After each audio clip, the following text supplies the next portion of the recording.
Hello, Stonebriar family. For months now, I've heard people talking about getting back to normal, and for a while I did too, until God used His Word and conversations with other people to change my thinking. Listen to this passage in Psalm 84, verse 5 through 7. Happy are the people whose strength is in you, whose heart are set on pilgrimage.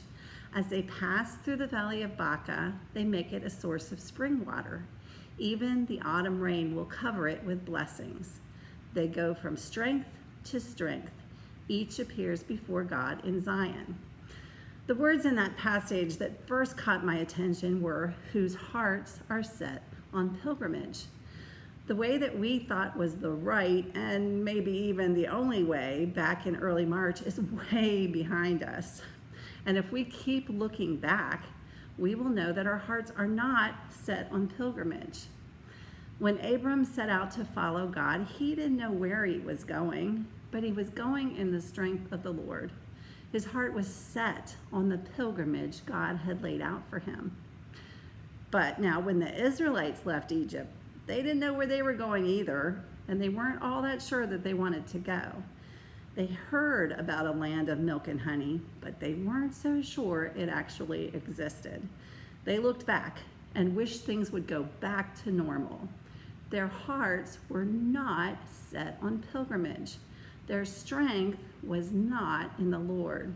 They wound up wandering around in the desert until they died. And then God gave the promised land to the second generation, their kids. So, what about us? Are we taking our strength from the way we've done it in the past? Or are we taking our strength from the Lord, even in the unknown? Are we trusting that our pilgrimage will lead to something new and better and more glorifying to our God? Or are we wishing for a way to get back to the way it was in February? Yes, setting our hearts on pilgrimage means that we will lose things. We have already lost so much. But God is also showing us that the more we lose, the more we realize that we really only needed Him anyway. Verse 6 says, as they pass through the valley of Baca, and that means the valley of tears, they make it a source of spring water. Pilgrimage isn't easy. It usually wanders through the desert, the valley of tears. But the heart set on pilgrimage knows God is its strength and is able to make even tears a source of refreshing water. The pilgrimage to our final destination, which is actually transformation and union with God, is a long journey. Verse 7 says, they go from strength to strength. Each appears before God in Zion. They go from strength to strength. I don't know about you, but the journey of 2020 has been an up and down one for me.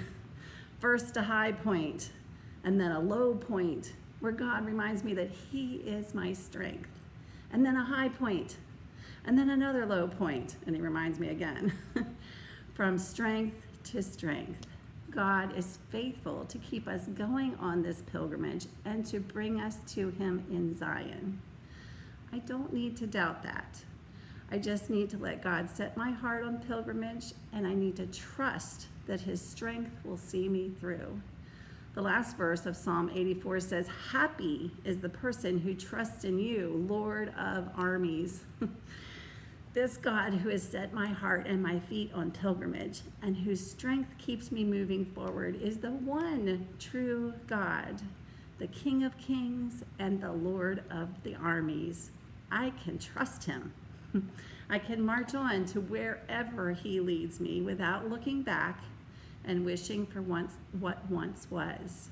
I can look forward in strength to the new land He is leading us to.